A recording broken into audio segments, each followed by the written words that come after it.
Hi, I'm Nikki Bowman. I'm a leadership consultant, speaker, and author. My work is really founded in the belief that psychological safety is the key to successful leadership.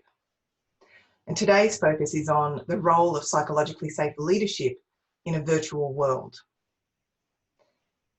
I've always believed that psychologically safe employees are employees who are resilient, collaborative, innovative, and creative. And that's what founds both personal performance and the performance of an entire organisation. Safety has never been more of a key word than in the environment we find ourselves in now. We are all feeling unsafe. We feel unsafe out in our communities. We feel that it's unsafe to go into our workplaces or even to travel there on public transport. And there's so much uncertainty around the economy that lack of safety also translates to feeling unsafe about our job, about our organisation, and about the broader corporate infrastructure that we inhabit. So why is this so important? Why do we as leaders need to work harder than ever to bring our people back to a place of psychological safety? The issue is this: we still work on our primitive lizard brain, and that brain delivers some really great chemicals that allow us to do the collaboration, the innovation, to want to achieve, to want to help other people. These are things like oxytocin, dopamine, and endorphins. When they're circulating brilliantly in our brain, we're on fire and we're operating at our peak. The problem is this: when we're unsafe, those things stop working because cortisol rushes to our brain and squashes the impact of what we like to call the good chemicals. Now, cortisol's great if you're in an immediate emergency, but it's not great when you're in a perpetual state of feeling unsafe. So that's why the work that I do with leaders is all about giving them the tools and the skills to be able to create that sense of safety. In the crisis that we're currently experiencing, what we want most of all is to feel comforted, to feel safe, to get together, to pat each other on the back, to provide the huddles that we use in business crises of the past. We've been deprived of that, and we've been shifted onto these virtual platforms. And the other thing is, it's pretty clear that that's here to stay. People have been forced to embrace these new technologies, just like this conference that we're attending. A number of companies have already announced that work from home can be done by anyone forever. Take Atlassian, for example. So this new style of leadership, a leadership that understands the peculiarities of the virtual world and what we need to do to grapple with them, that kind of leadership is here to stay. Now, in 20 years of working as a leader, I've developed a framework. It's 7 parts to the framework. It's called the Lead with Safe framework. And that's the basis of the leadership skills and philosophies that you need to be able to keep people safe. I'm going to talk about 3 elements of that framework today, because these are the 3 that are most relevant to keeping our people safe in a virtual world. And the first one is purpose. Now, we hear a lot about purpose. It's a word that's bandied around a lot, especially since Simon Sinek and his very famous talk Start With Why. The context of purpose in a situation where we're disconnected physically and where things are so uncertain and unstable is that it gives us a tether. We're in a world where how we do our job has changed for almost everybody. We're in a world where a lot of companies have had to change what they do. So take, for example, restaurants. Instead of seating you and serving you meals while you're seated there, a number of them have had to swivel very quickly to be able to provide meal packs, to provide takeaway, to provide things that previously they hadn't been called upon to do. Other companies have had to shift even the very heart of their purpose.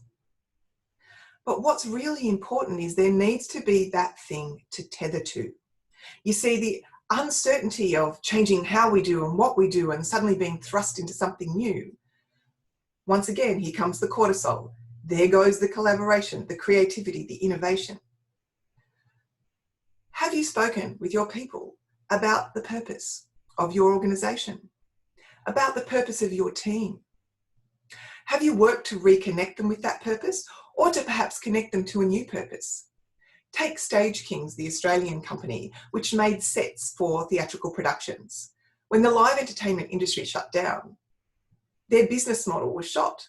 That had been their purpose. Their purpose was to provide the backdrop for these amazing shows so that people could enjoy them.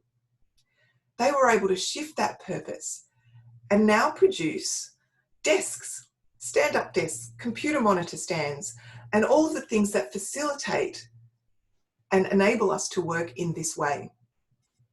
And they've been very clear about that. How clear are you being with your people about your purpose? Have you had a session with them to maybe revisit your purpose, challenge the original purpose of your organization, and maybe see if it needs to shift?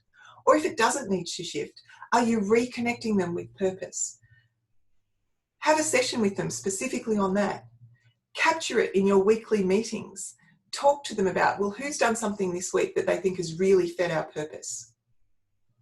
It's really important that they have that singular, unwavering thing to cling to in a time when everything around them is changing. The second element that I really want to focus on today is boundaries. We have just seen the biggest boundary reset in collective history, I think, in terms of our workplace. Because what's the boundary that's changed? The boundary where you have to be in the office. That's a boundary. That's a really strong boundary that has existed up until a few months ago for most people in the workplace. You have to come into a specific place between this hour and this hour. That's all been blown up in the virtual world. But there are many other boundaries we need to reconsider. For example, when you're in a collaborative space and you can easily drop in and out of each other, it's easy for people to do check-ins with various stages of their projects, yeah? It's easy for people to quickly stick their head into your office or into your cubicle and say, hey, is it all right if I could talk to this person? That can't happen in the same way that it used to. So as leaders, we need to think about what are now the appropriate boundaries on the discretion of our people? What are the boundaries of their working hours, for example? Now that they're working their home at the same thing, does that mean that they should just be on call 24/7? Does it mean that I expect full availability between the hours of 9 and 5 as I would in the office? Or what does it mean? It probably means you have to negotiate those boundaries with each individual because each individual will have different circumstances. The playing field is not level. Boundaries also are important when you talk about finances, yeah? We've all had to reshape our budgets, we've all had to change our business plans, and all of those boundaries need to be communicated really explicitly and really clearly to our people so they know exactly where they stand and they can proceed with the comfort of knowing that they're within the appropriate bounds of discretion. And the third piece that I want to speak about today is awareness. Now, I've already spoken about the fact that there's no more casual drop-in. There's no more suddenly bumping into someone at the water cooler or sticking our head in the office or going out for a casual lunch on an impromptu basis. So as leaders, we have to set up a new mechanism of maintaining that connection with our people. And we need to do it both collectively with the team and also individually. We've talked about the fact that the playing field isn't level. Some people have a fantastic home office with the full setup and all the tech. Some people have got a corner of the kitchen table with a 10-year-old laptop. As leaders, it's incumbent upon us to make ourselves aware of those points of difference, to retain a connection with our team on both a formal and informal basis. So all of the meetings that we organise have to have really explicit agendas. You know, I've spoken with some companies who insisted on meeting with the team every day for 1 hour. But there was no clear agenda for that meeting. So it became something of a sob session or a general download. And people came away from it actually feeling frustrated, feeling like they weren't safer. They were actually now knowing even less what they were meant to be doing. So set up those structured meetings, but also allow time for the unstructured catch-up. Maybe have a collective Zoom lunch or a collective Zoom drinks. It's really important now more than ever that if you're not physically close to someone, they still feel that you know everything that they need to get their job done effectively. So those are the 3 things that I want to leave you with. Make sure that you connect or reconnect your team with purpose. Ensure that they're really clear about what the new boundaries in the virtual world are, and find ways to maintain that awareness of what your team is up to. If we can work with those elements, we keep our team psychologically safe and we deliver the optimal performance that we're looking for. Thank you.